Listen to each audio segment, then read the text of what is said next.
Me and my wife, we weren't getting along, and we were thinking about separating.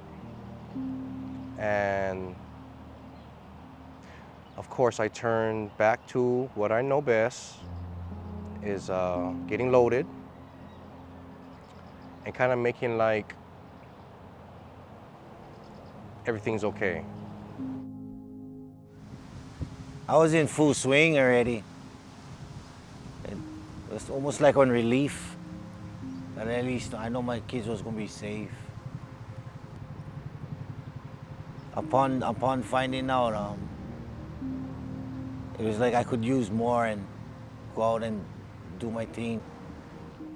I remember the social worker coming in to tell me that they were going to take my baby to a foster placement until I was able to stop using and, get better. But all I heard was that I wasn't going to be able to take my baby home, that I was going to be required to leave a part of myself behind. I was given, a service plan. I was given scheduled, team meetings or upcoming court hearings. But all I wanted to do was just, run away from it, not look at it, not engage. I didn't feel supported. I didn't feel like anyone believed in me. I didn't feel like anyone was cheering for me to say, you're what's best for this baby. Come on, you can do it, I was so caught up in lying to myself that I wasn't a drug addict and that the things that I was going through in my life wasn't because of my drug abuse. I really believed that I didn't have a problem. The actual fact was I was at a drug treatment center. The actual fact was I had lost my children and I was going through family drug court. And I had to really practice being honest. Took some time, took a long more time for me to get to that point where I had to just look at self and come to that fork in the road where I'm gonna either accept help or go to the bitter end. And then I came to that point. I chose to get help, and was right in my house, right over here in Nanakuli. That was the day I fell on my knees, and I prayed, and very next day I got the help, and I got to Hinamauka. I set goals every day. I set goals that every day my goal was to get my kids back. The hardest thing I ever had to do for myself was to let my wife go and just focus on me and put my marriage, my everything in my life on the back burner and get the help that I need. I needed to fix self first, and it wasn't really about the kids. I knew I had one drug problem, one alcoholic problem, and I knew that played a big part of why I lost my kids. When I asked my lawyer, what does this mean? What do I do? Is it done? Is it a done deal? Do I still have time? He explained to me what I needed to be doing is getting these services checked off one by one, be engaged with them, complete them ultimately before the time runs out. So I remember calling like all the numbers, like put me on a wait list, something that I can report back to say I've made the initial calls, I've gotten on the wait list, I'm in the service, I'm able to give them an outcome to report at the next hearing. Constantly racing against the clock and understanding that regardless where I'm at in my engagement of these services, time still goes on. The timeline keeps going. There's no time to just be sitting back and waiting. If I'm waiting for service number 1, I can be working on services 3 through 5. There's always something that I should be doing, I should be engaging in. There's something that's within my power. in a time where I felt powerless. I felt like there was nothing I can do. This is happening to me. No, I realized like, no, this is the answer. This is the key. This is how I get my child back. I changed my environment, and I started hanging around with people who don't use and don't drink in the beginning, and that really helped me, and going to camp outs with my friends, or we would fly to the other island and do positive stuffs and in the community, up on the Big Island or Molokai, with a group of men, and we would talk to the community, we would talk to the kids, and I did stuff like that also besides just CPS stuff, gotta incorporate whatever positive, whatever out there that's positive. If I can implement that into my daily living, then it's a lot safer and a lot easier, to stay the course. Going through treatment, going through CPS, it's not an easy thing to do, and I was taught to bring the body and the mind going follow.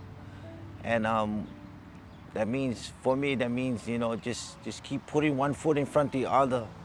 No give up. No give up. Just stick to the goal. Stick to my morning goal. And just keep showing up. Just keep showing up at life. Whatever was in front of me, whether it was treatment, whether it was anger management, whether it was parenting, whether it was counseling, anything that involved my recovery. The thing is that I had to show up. I had to show up, and the mind came later. The mind gonna come. At first, the Ohana conference was kind of like, I felt outnumbered. There's a person for this, a person for that, this person's in charge of this person's in charge of that, and there's me. And so immediately the block went up, the resistance went up, they're judging me went up, right? But as I went through one meeting, into the next meeting, into the next meeting, they weren't trying to hurt me or keep me or hold me back. They were actually rooting for me. I remember the Ohana conference and team meetings was something that was empowering.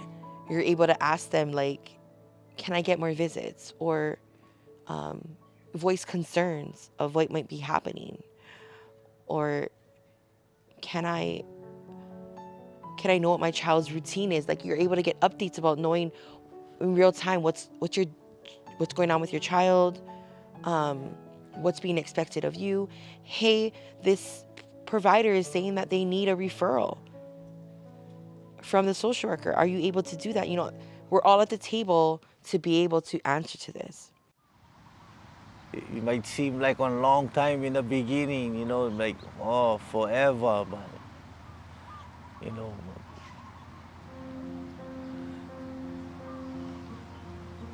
but it's not that long, not that, if I just keep showing up, man, the kids stay home. We already went through the transitioning of the kids coming back, and dealing with all the changes within the kids, and the kids dealing with the changes in mom and dad, well, all that kind of just smooths out, and you're gonna get new challenges. We get new challenges today. We get new, I think the challenge is never gonna go away. It just becomes new. It becomes new. I get new challenges today that I get to work on, and so my hope is that if you get one local family out there, just for our local people. If I can, you can do it too. 'Cause I know get plenty families out there having a hard time. And it's not an easy thing for do. But if me and my wife can do them, you can do them. Don't let nobody tell you out there that you no can. Because this Hawaiian can and did get my kids back. I got my kids back because that was my goal. You know, I would set those goals. I set them. I literally said them out loud. If I had to say them out loud when I stay by myself and just yell them out into the sky, that's what I did. I gonna get my kids back. You know, and I did things like that when nobody was looking. For me to have my kids back in my life, it is such an amazing feeling. I'm blessed. And I get another chance. I get another chance to live my life over knowing what I know now. Today I raised my son, Caden. He's a 9th grader in high school. I have a 3-year-old daughter. Both of them I raise. I'm able to take them school shopping and get them ready in the morning and make them dinner and do fun activities on the weekends or just chill. It was definitely worth it. Even at first when I didn't believe in myself, I'm glad, a leap of faith, and I just, I did it because the after of like knowing that I'm the person who makes the day-to-day decisions for my own children and raise them the way that I want to. I know now I'm what's best for them. I'm their mom.